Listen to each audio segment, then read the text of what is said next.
Hey there, welcome to my channel. My name is Linda. I've got a lot of fun home decor crafts for you today. I don't know what I was going to say. Hey there, welcome.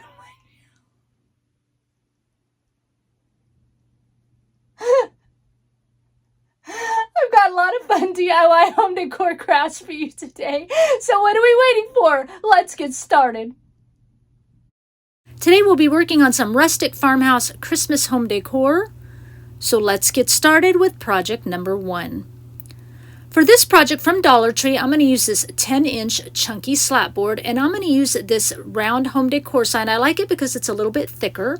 And first thing I'm going to do, obviously, I'm going to take the hanger off the back, but save that because you can put it back on when you're done with this project, and of course remove all the price tags and things like that. And then on the front, I'm going to remove this metal word. I'm not trying to be gentle with it because I have a ton of these I've saved and still haven't used. And then off camera, I will sand off all that paper. Okay. Now what I want to do eventually when everything is cut is I'm going to put this chunky slat board between two halves of the circle. So I'm measuring so it's kind of the same measurement on both sides, and then I'm going to pencil in how thick that board is, okay? And then that center portion will get cut out. And then off of the chunky slat board, I'm going to cut off about 2 inches. Now, if you don't have power tools, you're not into power tools, you could use something like foam board or these really thin, unfinished pieces of wood you can get at Dollar Tree. I know a craft knife will go through these. It might take a couple of passes, but you could do the same process. The circle's a little bigger, but, it'll make just a bigger project, right? So here's my pieces. They're cut in half with that center portion out and my slat board cut down to size. And what I'm going to do, I think I got about 1.5 inches down or so. I'm marking 2 areas where I want to drill some holes with this drill bit. Okay, you could use a regular drill bit if you want. And then I'm just going to, of course, drill 1 hole on each side and only in 1/2 of the circle. The other half we're leaving plain. Okay, and you can see I've sanded all the paper off and everything too.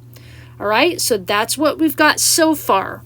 Now what I want to do is I'm just kind of hand drawing here, kind of at an angle, just where I want to drill a couple more holes, okay? And if you don't have power tools, do this. You could leave this part out if you want. You don't really have to have it. You could make it look more like an ornament, or I'm trying to make it look like a bell, okay? And then I'm using a smaller drill bit here, and you can see I'm just drilling 2 little holes along that curved line that I drew in there. Don't worry, it'll look like something in a minute. But again, if you don't have power tools to do this, just make this look like an ornament versus a bell. It'll be super cute. I'm trying to make it look like a rustic bell. Here's what we're going for. All right, so once I've got those holes in there, these little wood carving tools from Dollar Tree are nice and sharp and wonderful because this wood circle here, it's not really wood. It's kind of like a pressed papery type wood. So these little wood tools, I can just kind of go through. You can see kind of how easy it is here pressing and just kind of carve out the pieces in between all the little holes that I drilled. Okay, just like that. Okay, and we'll go in, of course, and sand that so it looks a little better. I'll do the same on both sides, of course. I was like, how am I going to get this out? And I go, oh, those carving tools. They actually do come in handy, so it works really nice. And I'm just kind of on the back side here making it look neat too. So you can see here what it looks like. I know you can kind of see the drilled holes a little bit, but here's where we come in with just a nail file. I took like a popsicle stick, and because I wanted like really coarse, sandpaper, and glued it to the popsicle stick to give me something thin enough. Like I said, you could use a nail file to get in here to sand that out. Look how nice that looks. I'm going to do that on both sides. Now I'm going to use my Dixie Belle chalk paint in the color Barn Red here, and I'm going to paint this whole thing in this shade of red. But the first thing I'm going to do is take the flat half of our wood circle here, and I'm going to mark it on both sides of that slat board so that I don't paint in that area, because I want to leave that unfinished wood so that I could use wood glue to adhere this together. Okay, so I'm just going to paint this entire thing. I'll do a couple of coats of red here, and then once I get everything painted in those couple of coats off camera, I'll go ahead and use my electric sander, and then I will sand and distress all of this up. Okay, I love how this red paint, once you go to sand it and distress it, it just has this really nice kind of chalky, lighter color red, nice and distressed. Here's what that looks like. I think it's a great color. And you can see the chunky slat board there. How those ends are left open, or the middle's left open. So I'm adding my wood glue. I'll just do one side here, because what I have to do is put this on, let it set, and then once it's set, then I turn it over and do the other side. So in the next clip here, you'll see it magically complete. Here it is. Looking like a cool looking bell, huh? Or if you have an ornament, that will look cool too, right? So now it's fun. We get to start decorating. So I've got just a strip of fabric here. Got it at Walmart. Just kind of did a little rip 1-inch strip here. We're going to kind of glue it in the upper left corner there. And then I've got lots of greenery here. Bits and pieces of greenery that I get, you know, at Dollar Tree and Joann's. You know, pine cones from Dollar Tree, some of that red cream trim. I've got a piece of fabric here that I've ripped and sewn around, ready to go for our tag. Just whatever you have in your supply. Rusty bells, rusty wire. I'll leave rusty stars. I'll leave a link down below where I get all my rusty stars. I love this braided rusty wire from Factory Direct Crafts or Direct Factory. I always get that backwards. Anyway, taking some of that rusty wire, and I'm just, you know, making it curly around the end of a paintbrush. It gives it a nice curly Q look. We'll use that here in just a moment, but we'll have that ready. Perfect. Bend it up a little bit. And I kind of twist the bottom so it's got a place to glue. I've got glue on my greenery here, so I'm going to start putting that on the bow. Place it however much, however little you want, etc. And I'm kind of trimming the back of these pieces here so that it's nice and flat to glue. Seeing how I want that. And I like to use, my preference when I go to decorate these kind of things, I like to use more snowy or glittery looking type greenery versus just plain. That's just my preference, because, you know, I want my things to look snowy or glittery. Now I'm bringing in that curly wire. I'm going to, you know, lay a few pieces of greenery down first, and then we'll tuck in that curly wire. Perfect. Just like that. And I'm coming in with my favorite beaded berries. You get these at Picks at Hobby Lobby. I buy like 9 or 10 of them at a time as I go, because they're only like $1.99, and then when you get them half off, they're like $1, so perfect. Adding one on each side there to kind of bring in the red, you know, from our little bell ornament and our fabric. And now I'm bringing in these clickable stamps and my instant dry VersaFine ink. I'll have a link to the clickable stamps in my description box for you. Thank you again, Jen, Mother Time here on YouTube. Love these stamps. My only problem is I need to buy 2 sets. Because, I mean, they give you a couple extra letters and stuff, but I need 2 sets. So if I want to do longer words, I don't have to break the stamps up and do partial words at a time and stuff like that. Now I'm just taking some ink here, and I'm distressing around the edges of that tag, my vintage photo ink there, and I'm adding a little bit more greenery in there, as if we don't have enough already. I'm going to add a little bit more. Don't worry, it shouldn't look like too much when we're done. But you add however little or however much you want. It's to your liking. And then I'm bringing in that red twine I got at Dollar Tree kind of in the springtime. I got 2 or 3 rolls. I probably should have got 5 or 6 because I don't see it anymore. Love it. Using it up like crazy. And then I'm going to add that little tag in the center here, a little fabric tag. You could do this on paper if you want, of course, and you don't have to sew around it. I just like to sew around my fabric and stuff. I'm going to add a little rusty jingle bell here. Kind of finish that little ensemble off. And then I'm going to just kind of wrinkle and crinkle the fabric up a little bit at the tag and glue it to the greenery. Perfect. And I'm going to add a couple little pine cones at the top. Just because, you know, as you're gluing stuff, sometimes the glue spills out the top a little bit. We want to cover all that up. We don't want any glue showing, so it just adds more detail, but covers up our messes. And then I'm coming in and I'm crinkling and wrinkling the tails of my ribbon. You can see I left them a little bit long here. I like to do that on purpose so that I can kind of do that wrinkling and crinkling. Just gives it a little personality, but you make your tails as long as you so desire. Here we go, and just do that on both sides, of course, and I'm kind of going over the middle section as well, just to give it a little something, something, a little more texture. And I'm bringing in these rusty stars here, super, super cute. I'm going to use my crocodile hole punch here and just punch right through those thin metal stars. It works perfectly. And you can see I left the tails of my twine ribbon long as well, because I'm just going to go ahead and feed those stars right through the end of the ribbons.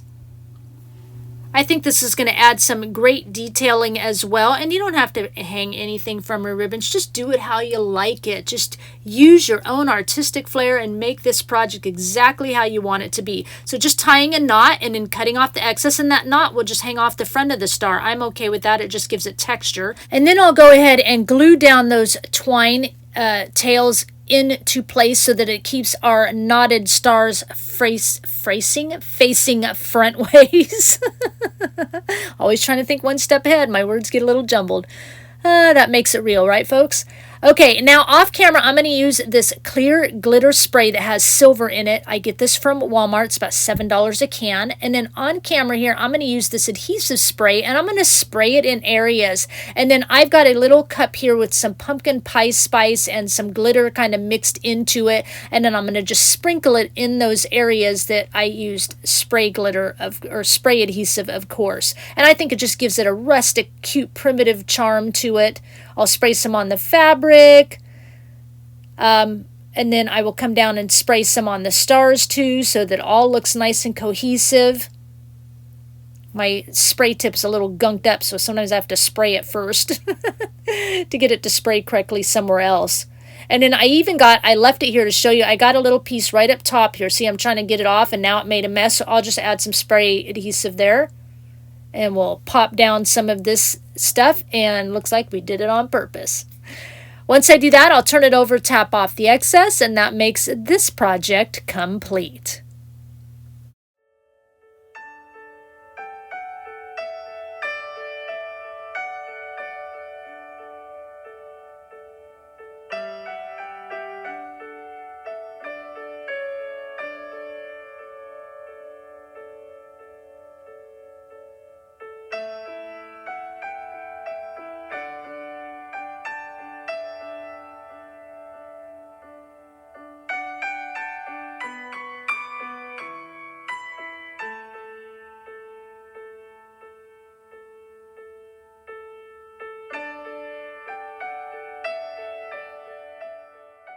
Let's move on to project number 2.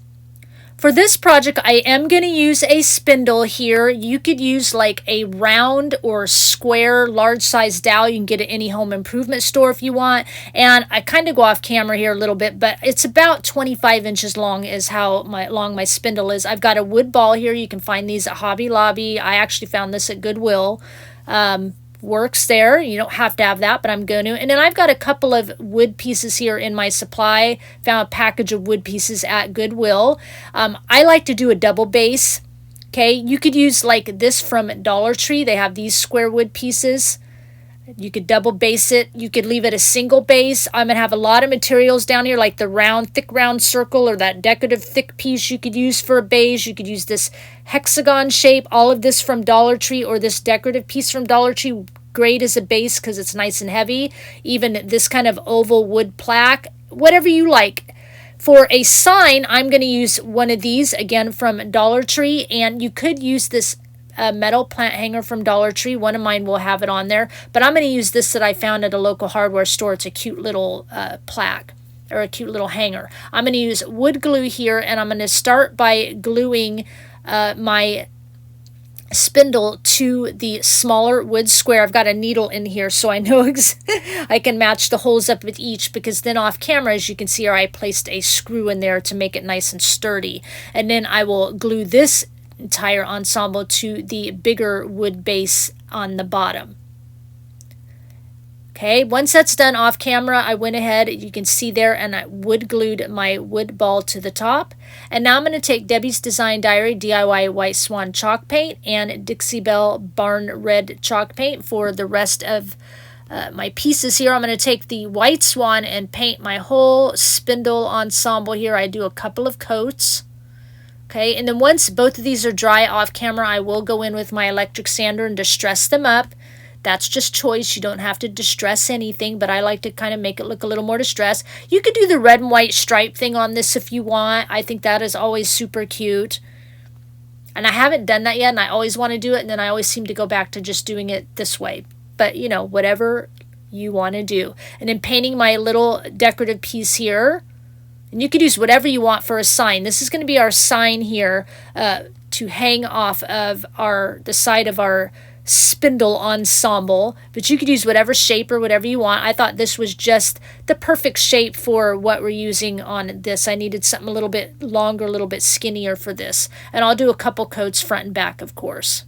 And then I'm going to switch to a different view here, and I'm sorry I forgot to show you that I sanded everything, but you can see part of it all sanded and distressed, right? And then when I bring in the other little sign, you'll see it sanded that way as well. So nobody freak out. Yes, I'm going to use my glue gun. Nobody freak out.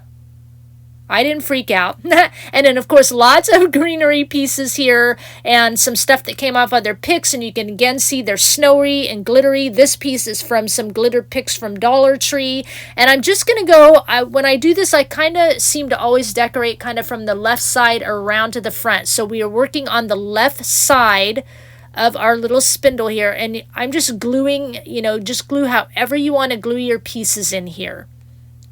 Okay, so got my 3 main pieces in here, and then I'm just gluing in some excess along the side, just kind of filling in that area really nicely here. Perfect. Little peek of me gluing. Yeah, I love my Beacon Fabri-Tac glue for this, but it does take, a little longer. Hot glue will set up pretty quickly, and when I'm doing a lot of greenery like this in one place, I want it to be nice and quick. Now I'm turning it to the front. I want it to set up nice and quick, and seeing how I want my greenery to lay here. Again, all these are off just different picks. I buy lots from Joann's and Hobby Lobby, Dollar Tree. And now you can see here I kind of like from the left around to the front a little bit, like to lay my greenery pieces here. And you don't even have to add green around yours if you don't want to, especially if you do like a red and white striped one of these, it will look super cute. And then adding in some of my beaded berries here, back onto the left side. All right, and then I'm going to add in this cute little tree that came off of these picks from Joann's.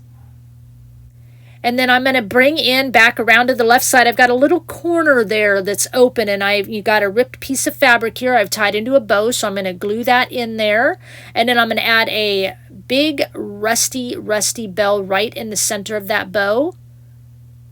And you guessed it, I'm going to wrinkle and crinkle the ribbon right down along the sides and the front of our stand here, just so everything stays in place. Again, back to my Beacon Fabri-Tac glue here, because it won't show through the fabric, where I thought the glue gun, you might kind of see the wetness come through the fabric or something like that. So chose to use my Fabri-Tac glue here. I think this is going to turn out super, super cute. All right, now we're going to skip over to our sign here. Now you can see how I've got it all distressed. I just cut some using Smackover font, free from defont.com.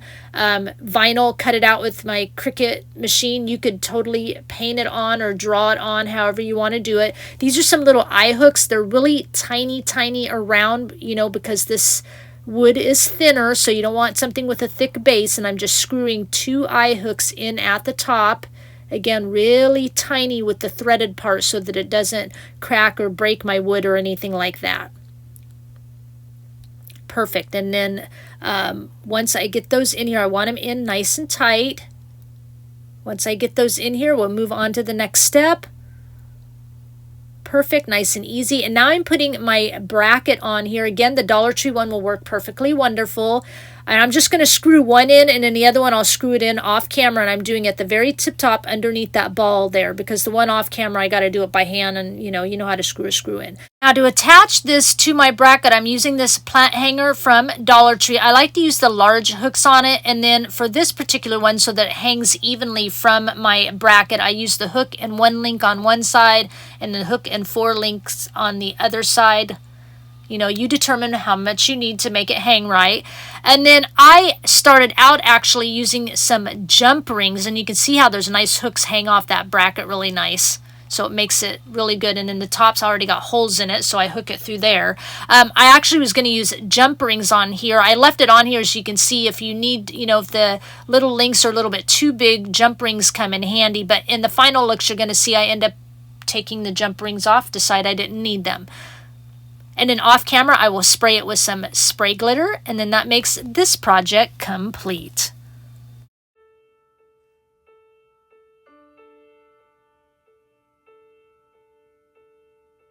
So I hope you like both projects that I came up with today. I think they're super easy and they are fun and they are so rustic and farmhouse. I love making these North Pole signs. Usually I make them about twice the size, but this year I decided I would kind of go a little smaller version. Leave me a comment down below and let me know which project was your favorite. You know I love to read which ones you like best. I think I'm kind of liking the ornament. Maybe it's because I'm used to making the North Pole so much, but I like the, or I guess it's a bell, isn't it? The ornament slash bell I think is my favorite. Please give this video a thumbs up. It really helps my channel to grow. And if you just walked in here and you're checking things out and you're digging what you saw, before you click off, make sure you hit that red subscribe button and notification bell so you don't miss out on another video from me. Before I go, I'm going to leave you with one final thought. Now, whatever may be happening in your life, be rest assured that Jesus, who stands over all, is dedicating his truth to keeping you safe and secure. He is the King that guards your life.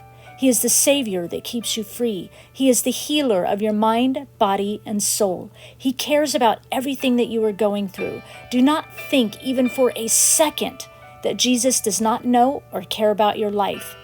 He made you. He knows how everything is knit together. He knows the paths you've taken, the things you've done. He knows how you think and how you feel. And what's better than that? What's better than the Almighty God knowing every single thing of how you live day to day? This should assure you that he knows exactly what you need to survive. Not just live, but survive in this world. He knows exactly what needs to be placed where to bring about the circumstances you need to win the race set before you. You simply need to trust and have the courage to choose his way for your life. You need to release the fears of what's holding you back. It takes a single step to allow God to be involved in your life. It takes a simple act of faith to put your foot in the water, knowing that Jesus has all you need. I thank you for sharing your time with me, and I'll talk with you again soon. Bye.